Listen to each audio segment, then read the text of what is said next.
भारत और पाकिस्तान के बीच 4 दिनों तक चली खूनी जंग आखिरकार थम गई है, लेकिन इस जंग ने पाकिस्तान को तबाह कर दिया, जिसका खुलासा अमेरिका के मशहूर अखबार न्यूयॉर्क टाइम्स ने हाई रेजोल्यूशन सैटेलाइट तस्वीरों से किया, जिसे देखकर पाकिस्तान के प्रधानमंत्री शहबाज शरीफ की नींद उड़ जाएगी, जो सीज फायर के बाद से जश्न मना रहे हैं और इसे पाकिस्तान की जीत बता रहे हैं। लेकिन सैटेलाइट तस्वीरों ने पाकिस्तान के झूठ की पोल एक बार फिर से खोल दी।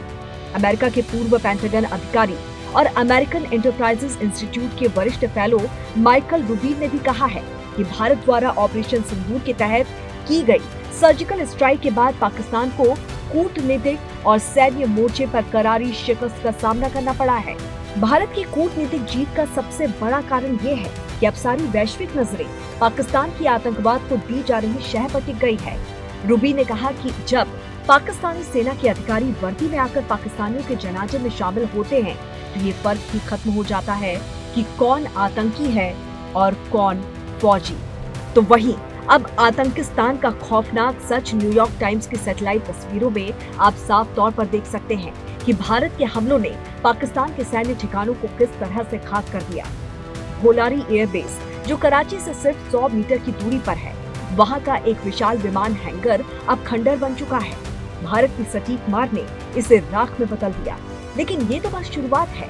नूर खान एयरबेस, जो पाकिस्तान के सैन्य मुख्यालय और प्रधानमंत्री कार्यालय से महज 15 मील की दूरी पर है, वो भी भारत के निशाने से बच नहीं सका। ये वही ठिकाना है जो पाकिस्तान के परमाणु हथियारों की सुरक्षा का गढ़ माना जाता है।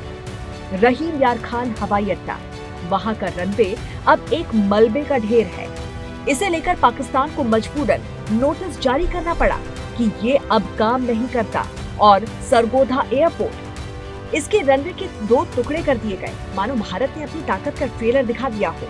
ये तस्वीरें कह रही हैं कि भारत ने पाकिस्तान की सैन्य ताकत को घुटनों पर ला दिया है। हमारी एयरफोर्स ने पाकिस्तान में इतना डीप आतंक के अड्डों को टारगेट किया, सिर्फ 20-25 मिनट के भीतर सीमा पार लक्ष्यों को भेदना, बिल्कुल पिन पॉइंटेड टारगेट्स को हिट करना, ये सिर्फ एक मॉडर्न टेक्नोलॉजी से लैस प्रोफेशनल फोर्स ही कर सकती है। आपकी स्पीड और प्रिसीजन इस लेवल की थी कि दुश्मन हक्का बक्का रह गया। Please have a look at this red building, the series of buildings out here,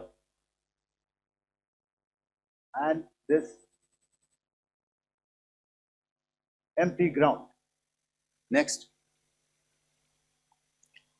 If you relate, the empty ground is here, and you see this is the first weapon that is impacting. This is the impact point number 1 on Muridke training camp with our precision guided weapon on early morning 7. Next, please. Keep your eyes glued for the second weapon coming in and the second impact on the selected target point. Next slide, please.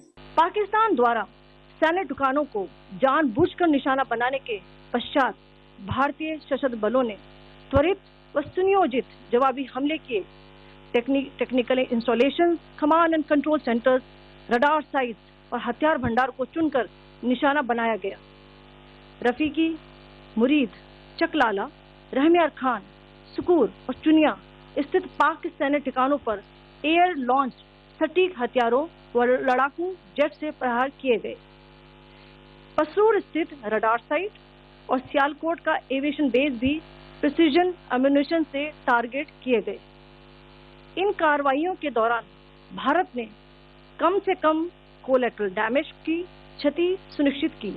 वहीं दूसरी तरफ पाकिस्तानी सेना की प्रवक्ता lieutenant general Ahmad शरीफ ने ढोल पीटा कि उन्होंने भारत के उधमपुर एयरबेस को निस्ते-नाबूद कर दिया है, लेकिन सैटेलाइट तस्वीरों ने उनकी इस पोल की भी हवा निकाल दी है। वहाँ एक खरोच तक नहीं आई है। सच और झूठ का फर्क अब दुनिया के सामने है। इस क्लाइमेक्स की पटकथा उस दिन लिखी गई थी जब 22 अप्रैल को पहलगांव में घूमने आए 26 मासूमों का धर्म पूछकर उनकी जान ले ली गई। इसके बाद से भारत बदले की आग में चल रहा था। आखिरकार 7 मई को ऑपरेशन सिंदूर के तहत पाकिस्तान की धरती पर आग बरसाई गई। भारतीय सेना के निशाने पर थे पाकिस्तान के आतंकी ठिकाने। सेना ने पाकिस्तान और पीओके के 9 आतंकी ठिकानों को ध्वस्त कर सिंदूर का बदला सूद समेत वसूला। इसके बाद पाकिस्तान के किए हमले को न केवल भारत ने नाकाम किया बल्कि उसके कई सैन्य ठिकानों को नेस्तनाबूद कर दिया।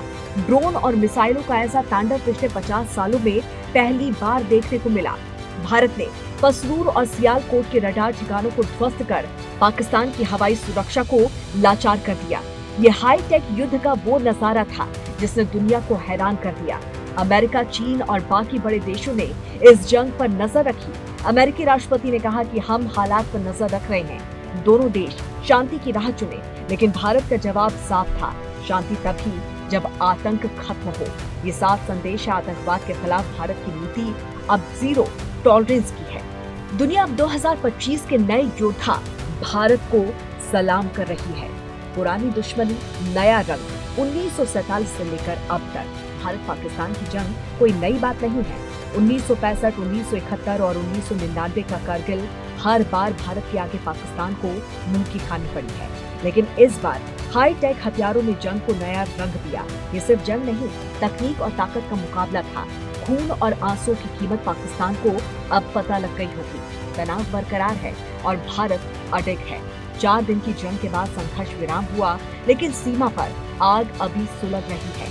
भारतीय सेना ने ऐलान किया, हम तैयार हैं, हर हरकत का जवाब देंगे। ये जंग खत्म नहीं हुई है, ये तो बस थम गई है। तो वहीं पीएम मोदी ने भी पाकिस्तान को साफ कर दिया है कि अब बात होगी तो सिर्फ आतंकवाद पर, अब बात होगी तो पीओके पर होगी। टेरर और ट्रेड एक साथ नहीं चल सकते और पानी और खून भी एक साथ नहीं बह सकता। मैं आज विश्व समुदाय को भी कहूंगा, हमारी घोषित नीति रही है, अगर पाकिस्तान से बात होगी तो टेररिज्म पर ही होगी। अगर पाकिस्तान से बात होगी तो पाक ऑक्युपाइड कश्मीर